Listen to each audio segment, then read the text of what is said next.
আসলে septic pulmonary emboli এটা একটা crucial and challenging entity of respiratory and critical care medicine, and timely and accurate diagnosis can mean the difference between life and death of a patient. এই patient আমাদের কাছে আসলে just জ্বর নিয়ে এসেছিল পাইলসো আননোরিথিন। কেন জ্বর সেটা খুঁজতে গিয়ে দেখা গেল পেশেন্ট আমাদের কাছে জ্বর নিয়ে এসেছিল। কেন জ্বর সেটা খুঁজতে গিয়ে দেখা গেল যে হি হ্যাজ রেনাল অ্যাবসেস। একই সঙ্গে তার ব্রেথলেসনেস। তাহলে একটা পেশেন্টের ফিভার এন্ড ব্রেথলেসনেস নিয়ে আসলে আমাদের কিছু কমন ডায়াগনোসিস আছে চিন্তায় এবং আসতে হবে, যেমন pneumonia, atypical pneumonia, fungal infection. এটা কিন্তু একটা লার্নিং হলো ঠিক সেম সিচুয়েশনে যদি কোনো আইভি ড্রাগ ইউজের অথবা আদার কোনো ইমিউনোসাপ্রেশনের অথবা এইচআইভি কোনো রিস্ক ফ্যাক্টরের ফিচার থাকে, আমাদের unless otherwise prove this is septic pulmonary embolism. এটাকে আমাদের প্রথমে চিন্তা করতে হবে নিউমোনিয়া পরে। কারণ সেপ্টিক পালমোনারি এম্বোলিজম কেন আমরা মিস করি? আমরা মিস করি এই জন্য যে আদার কন্ডিশনের সাথে মিমিক করে তার নিউমোনিয়া, যে কন্ডিশনগুলি হলো other respiratory infection, viral infection, fungal infection সবকিছু। এবং একই সঙ্গে last of all septic pulmonary emboli রাখতে হবে যদি patient is in septic state, is in infective state.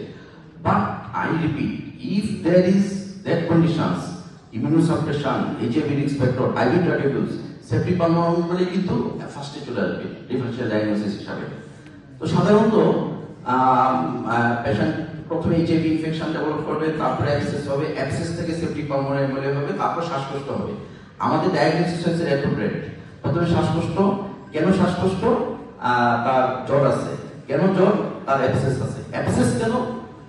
সেইটা খুঁজতে গিয়ে দেখা গেল যে তার এইচআইভি আছে। আমরা পিছন দিক থেকে গিয়েছি এবং সিটি স্ক্যান আমাদেরকে আসলে কনসিডার করতে সাহায্য করেছে। সেজন্য ব্লাড কালচার নেগেটিভ হওয়ার পরেও আমরা একদম বাজি ধরে বলতে পারি বা পারতাম যে this is nothing but septic pulmonary embolism. Why?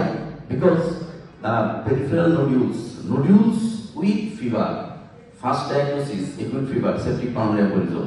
তার সাথে যদি ফিউ ক্যাভিটেশনস থাকে আর কোনো কথা নাই।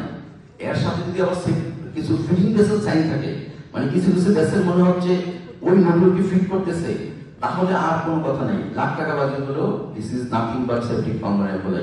ইভেন আমি ব্লাড কালচারও প্রয়োজন করবো না। সো দিস ইজ এন্টিটি যেটা ইন সাচ কন্ডিশন ডিফারেনশিয়াল ডায়াগনোসিসে রাখতে হবে, ইভেন কখনো কখনো প্রভিশনাল ডায়াগনোসিসে রাখতে হবে। Thank you. পালমোনারি এম্বোলিজম একটু ডিফার করে। ইভেন পালমোনারি এম্বোলিজম হলেও মানে এটা number of emboli, size of emboli, সেটা কোন ভেসেলে গিয়ে লস করবে তার উপর কিন্তু এটা খুব ভেরিয়েবল প্রেজেন্টেশন হয়। এবং সেই জন্যই আমরা বলি যে এটা একটা মুখোশকারী ডিজিজ এবং high degree of suspicion maintain না করলে কিন্তু পালমোনারি এম্বোলিজম মিস হয়ে যায়। এবং সেই জন্য ইকো যদি আমাদেরকে ডেফিনিট ফাইন্ডিং দিত তাহলে এটা এতটা আনডায়াগনোজ থাকতো না। আমাদের ইন দিস মোমেন্ট ঢাকা মেডিকেলে যত পেশেন্ট ভর্তি আছে তার 10% পালমোনারি এম্বোলিজম, যত পেশেন্ট মারা যাচ্ছে 5% পালমোনারি এম্বোলিজম। কিন্তু আমাদের রিচার্জগুলিতে কিন্তু কোনো পালমোনারি এম্বোলিজম নাই। কেন নাই?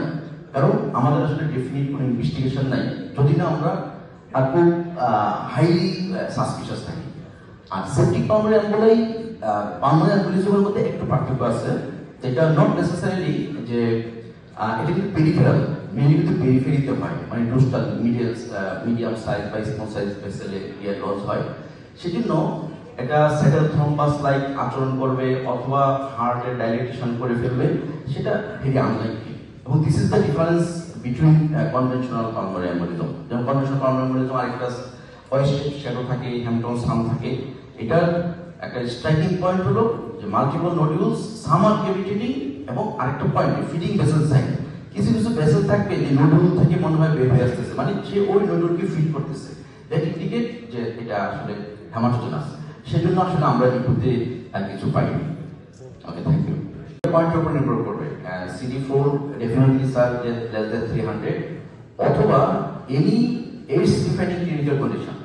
আমার যদি যে কোনো একটা ক্লিনিক্যাল কন্ডিশন থাকে ইরেসপেক্টিভ অফ CD4 কাউন্ট, আমি কিন্তু তাকে এইডস বলতে পারি।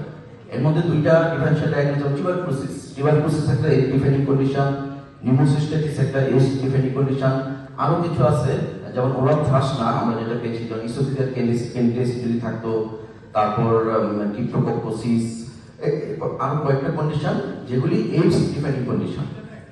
যে এনিওয়ান একটা কন্ডিশন থাকলে ক্লিনিক্যালি CD4 কাউন্ট যাই হোক না কেন আমরা তাকে এইডস হিসাবে লেবেল করতে পারবো। যেখানে আমাদের দেশে টিউবারকুলোসিস সো কমন, সেখানে আমার শুধু এইচআইভি পজিটিভ দিয়ে আর শুধু একটা এইডস ডিফাইনিং কন্ডিশন, সেটা যদি টিউবারকুলোসিস হয়, আমরা কি খুব কমফোর্টেবল থাকবো কিনা? যে কারণ এই ক্রাইটেরিয়াগুলো অধিকাংশ আসছে যে সব জায়গায় হয়তো tuberculosis is not so much common. Just একটা একাডেমিক কোশ্চেন আর কি, যেটা how much should we be comfortable with that tuberculosis and only HIV positive to be AIDS? Thank you sir, খুব ভ্যালিড পয়েন্ট। আমরা আসলে ডেফিনেটলি CD4 কাউন্ট আমাদের প্ল্যানে ছিল, কিন্তু এইচআইভি ডায়াগনোসিস হওয়ার পর আমরা যখন এই যে ঢাকা মেডিকেলের এইচআইভি সেন্টারে রেফার করি, ওরা খুব দ্রুত ভায়া বিএসএমইউ সংক্রমণ হাসপাতালে পাঠিয়ে দিয়েছে এবং সেখানে কিন্তু করেছে। কিন্তু আমরা যেহেতু আমাদের কাছে এডমিশন থাকা অবস্থায় যে ইনফরমেশন, আমরা শুধু সেইটা আসলে রেখেছি। দিস ইজ ভেরি পয়েন্ট, আমাদেরকে ডেফিনেটলি CD4 কাউন্ট করে সেটাকে কনফার্ম করতে হবে।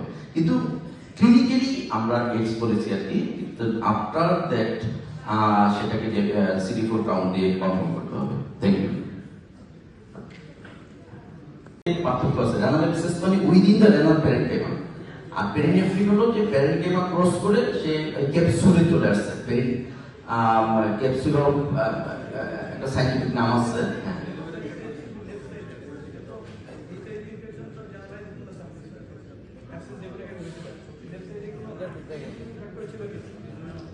না, আমরা আসলে লেফট সাইডে পেয়েছি, কিন্তু তার লেফট সাইডে বেশি অ্যাক্সেস হয় কিনা সেরকম কোনো পয়েন্ট মনে হয় নাই, সেটা রাইট সাইডে হতে পারে।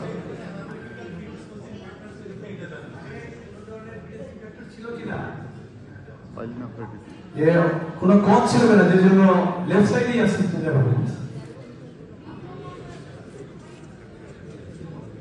না, কোনো কিডনিতে কোনো স্ট্রাকচারাল অ্যাবনরমালিটি নাই, সেটা আসলে র্যান্ডম, রাইটও হতে পারতো বা বাইল্যাটারালও হতে পারতো। মানে এইচআইভি আবার আরেক তার রেনাল অ্যাবসেস নামে সেপ্টিক আর্থ্রাইটিস হতে পারতো, অথবা লিভার অ্যাবসেসও হতে পারতো। আমরা এইচআইভি বা যেগুলো ইমিউনোসাপ্রেশনই উই আর নট শিওর যে এই ইমিউনোসাপ্রেশন বা এই লেভেল অফ ইমিউনোসাপ্রেশনে এই অর্গান ইনভলভ হবে। এটা আসলে র্যান্ডম, যে কারণেই হতে পারে, যে কোনো অর্গানই হতে পারে। তবে কোশ্চেন ভ্যালিড যে ওই কিডনিতে কোনো স্ট্রাকচারাল অ্যাবনরমালিটি বা আদার কোনো প্রিডিসপোজিং ফ্যাক্টর ছিল কিনা, প্রিভিয়াস থেকে এটা ডিভাইডেড বা আনহেলদি ছিল কিনা, সেরকম কিছু ছিল না।